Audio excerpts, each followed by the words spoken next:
I have been asked if I could review Avon tinted sunscreens, and unfortunately, I can't do that because I don't plan on spending more of my money on any tinted sunscreens, and in this video, I'm going to tell you why. Hello and welcome to my YouTube channel. This video is a follow-up of my previous video where I reviewed 2 tinted sunscreens, and in total on my channel I have reviewed 5 tinted sunscreens, and unfortunately all of them were a big fail for me. On my previous video, in the introduction, I listed the many reasons the beauty industry and dermatologists tell us to wear tinted sunscreens. And in theory, it seems like a great idea, but in practice, most of the time, it is not. When it comes to tinted sunscreen, there is the theory versus the reality. And in reality, most tinted sunscreens come with many problems.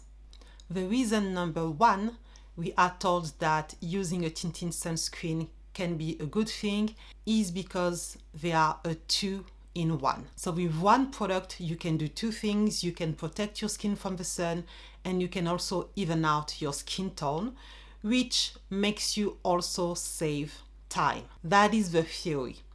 In practice, it's not necessarily true. On my previous video, you could see that it took me a very long time to apply my tinted sunscreen because many of them take more time to set on your skin. When you apply it, it looks very glowy and you have to wait quite some time before seeing the final result. Also, the application of tinted sunscreen can be very messy. It can stain your packaging, you have it all over your hands, so you absolutely need to clean your hands properly and clean your packaging properly, which also makes you waste some time. When I apply my regular sunscreens, they don't take as much time to set on my skin, and after that I will apply my regular foundation, which I apply with a brush so it does not leave stain all over my bathroom or my packaging. So unless you are lucky to find a tinted sunscreen that don't do that, you will not save time. The second reason we are told that using a tinted sunscreen is great for us is the fact that beyond protecting our skin from the sun, it evens out our skin. But this only applies if you can find a tinted sunscreen that matches your skin tone, and that is very difficult because the range of color is very minimal. Some brands even advertise having universal shades, which of course never works out. It was the case a few years ago. I think that now more brands realize that universal shades do not exist. So often they will have 2 or 3 colors, which obviously is not enough to match everyone. And when you look at the brand Beauty of Joseon, who made more effort by creating 12 colors, it is still not going to be enough. When we see how difficult it can be to find a foundation, even when a brand has 50 shades, it is very unlikely that you will find the perfect shade with a tinted sunscreen.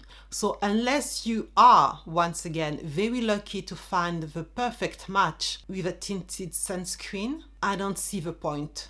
Because a good tinted sunscreen is difficult to find, I've also seen in the comment section, but also by watching other people review products, that many people tend to mix their tinted sunscreen with a regular sunscreen to get the perfect color that they are looking for, and that is not something that I would recommend anyone to do, because a tinted sunscreen or any sunscreen is formulated a specific way in order to give you the protection that is indicated on the packaging.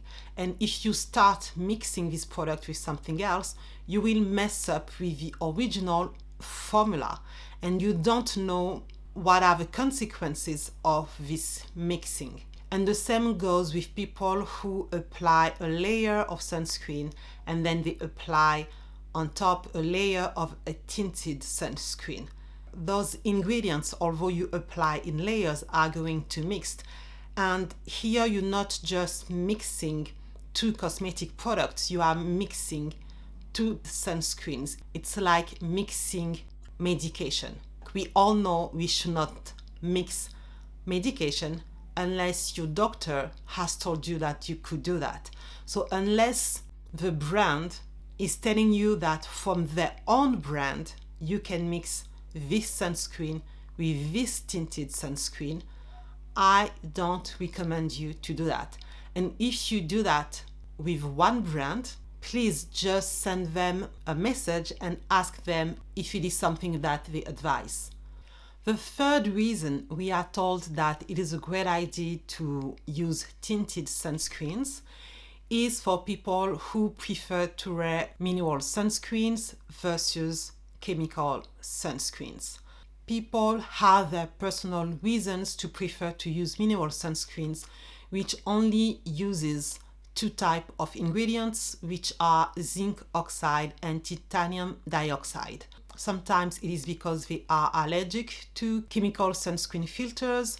Sometimes it is because they don't like that some studies show that some chemical filter sunscreens can enter our bloodstream. Sometimes it is because a woman is pregnant. No matter the reason, some people prefer to use mineral only sunscreen. But most of them will leave a white cast, so using a tinted version can help eliminate or reduce this white cast. The first thing I would say about that is just to be aware that not all tinted sunscreens are mineral tinted sunscreen. Some are hybrid tinted sunscreen, some are chemical tinted sunscreens. And when you look at brands who advertised their mineral only sunscreens, you also have to be careful because some of those products who claim to be mineral only tinted sunscreens are not. There is a controversy around a few ingredients which are used in what brands called mineral sunscreens, although they are chemical sunscreen filters. So they are used to boost the SPF protection. I will not go in depth into that. If you are interested, there are other people who have talked about that on YouTube, especially people who specialize in chemistry or cosmetic chemists. But if your goal is to buy a tinted sunscreen because you want a mineral sunscreen, then be mindful about that. Some of those brands are not really honest when it comes to that. So, to those three main reasons I gave you, there is a challenge for each of them. And on top of all of that, obviously you need to find a sunscreen that matches your skin type and leave a nice finish on your skin. The statistic for you to find this perfect sunscreen is very low. So in order to find it, you will probably need to buy and test many sunscreens, which will result in a waste when it comes to packaging and ecology and a waste of money. Last but not least, the fourth reason we are told to wear a tinted sunscreen by brands and also by some dermatologists is the fact that tinted sunscreens contain the ingredient iron oxide, which is the ingredient that brings color to the tinted sunscreen, as well as regular foundations. And this ingredient has been shown in studies to have some protection when it comes to visible light. We always talk about UVA and UVB protection, but there are other reasons our skin can be damaged from the sun, and visible light is one of those reasons. Very often brands focus on blue light, which is part of visible light. Blue light are one of the causes of worsening hyperpigmentation, mainly PIH, post-inflammatory hyperpigmentation, which is very often caused by acne.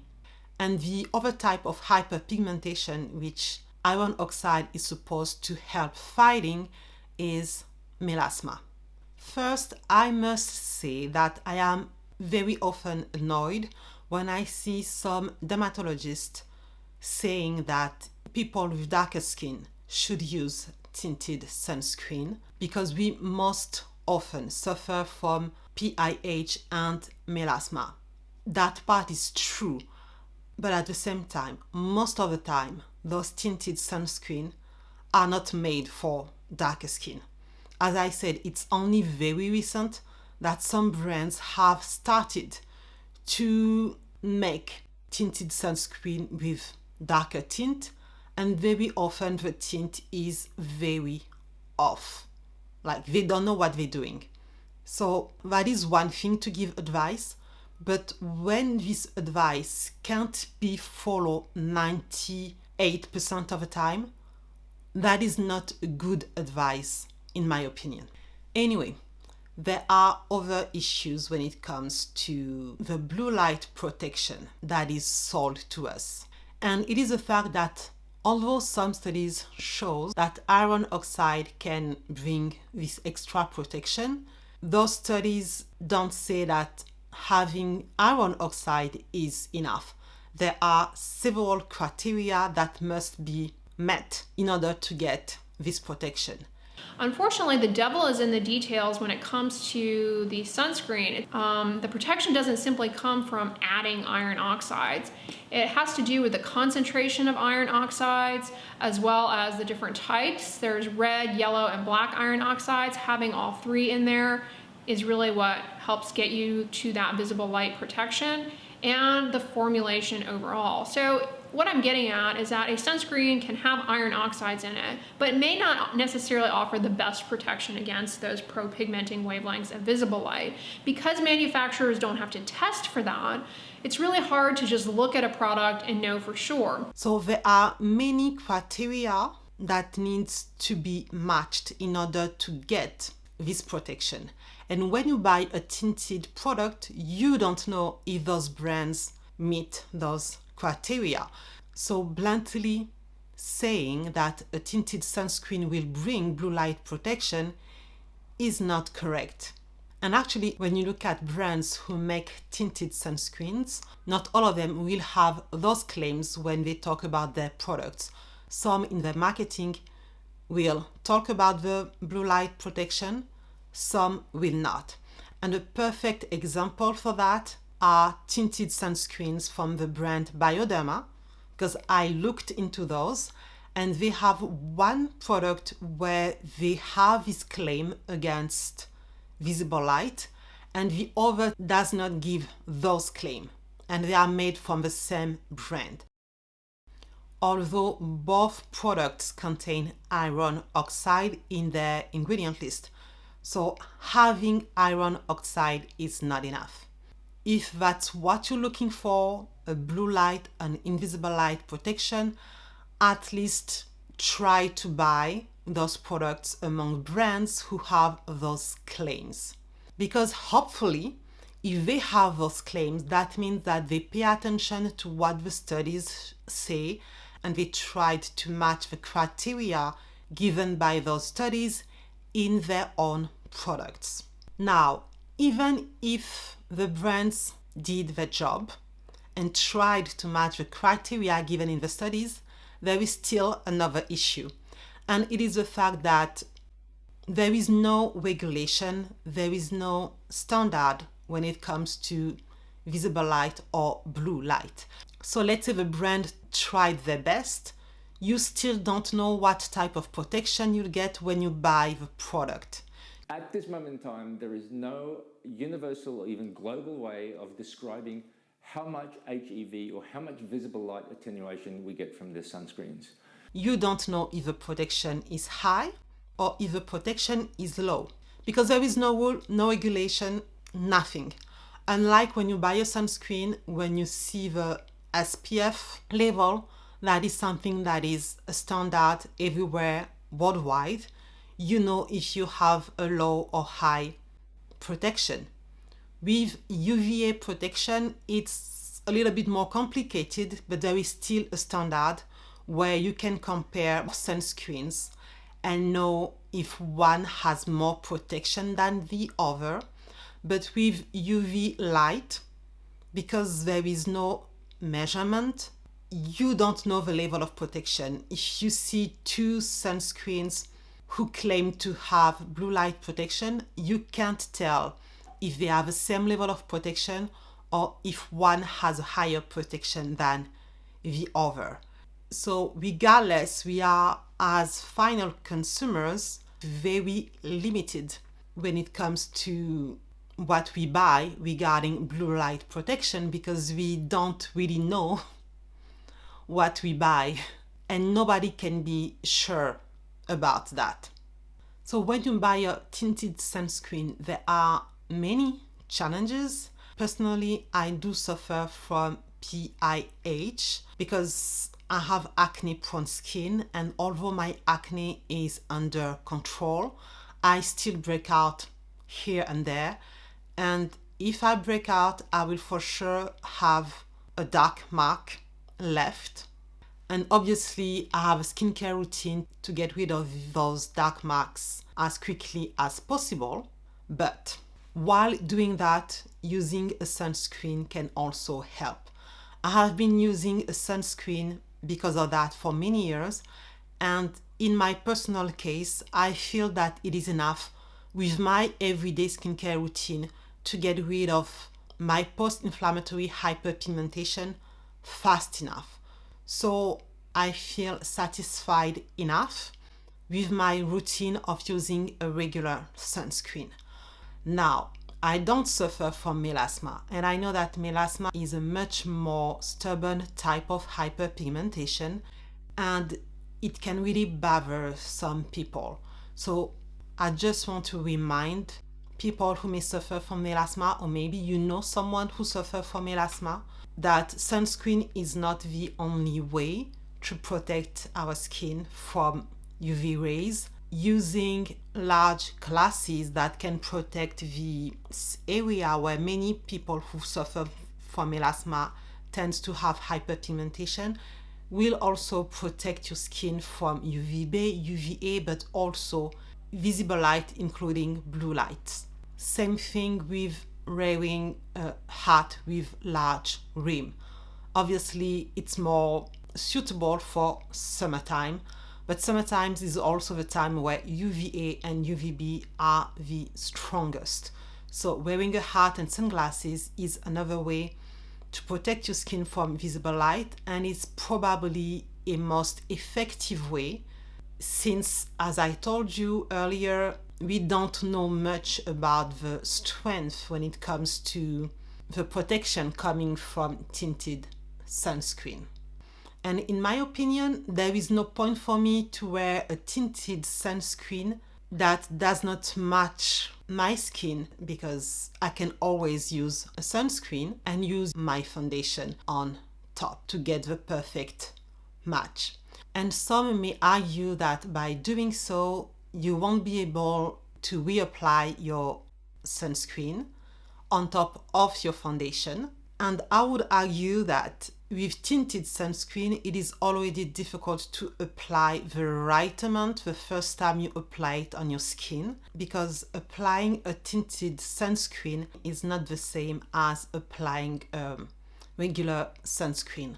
Although the quantity you must apply is the same, because a tinted sunscreen has color in it, the feeling is not as comfortable as applying a regular sunscreen. To me, it almost feels like applying a foundation on my skin. And when I apply a foundation on my skin, I don't slather my skin with my hands. I don't slather my hands with foundation. I use a brush, or if I use my fingers, then I don't have foundation all over my hands, because I don't need to apply a large quantity of foundation. And I will show you on the screen what I mean when it comes to quantity. You will see the amount needed for a tinted sunscreen and the amount needed for my foundation. I don't use a lot of foundation on my face when it comes to quantity. So it feels much more uncomfortable for me to apply a tinted sunscreen. And I'm not even talking about the reapplication yet, but the first application is already non-pleasant. And let's say you have been able to apply the right amount on your skin, then will you be able to reapply this product, knowing that usually when we need to reapply sunscreen, we are outside, and unlike a regular sunscreen, these tinted sunscreen, as I said earlier, leave stains on your fingers, leave stains on the packaging, they will leave stains on your clothing, on your bags. So is it practical to reapply? In my opinion, it is not. And I know that even if I could find the right shade, the right texture, the right finish, I would be very discouraged to reapply this product. So knowing that I will not reapply this product, and it's going to be a struggle to find the perfect match, I'd rather use my regular sunscreen with my foundation, because although I can't reapply sunscreen either, at least I will have a perfect match for my skin tone. I shared my opinion with my skin, with the product I have tested on my skin and the product I've seen in stores and seen being reviewed online. And my experience and my view on tinted sunscreen is not good in general. But maybe as you are watching this video, you have found the perfect tinted sunscreen that may work for other people watching this video. So please, in the comment section, leave your recommendation. Are you pleased with the result on your skin? In the comment section, let us know everything about your tinted sunscreen. And if you've been struggling like me, also let us know in the comment section so we can all complain together. Thank you for watching until the end of this video, and I will see you on the next one. Bye bye.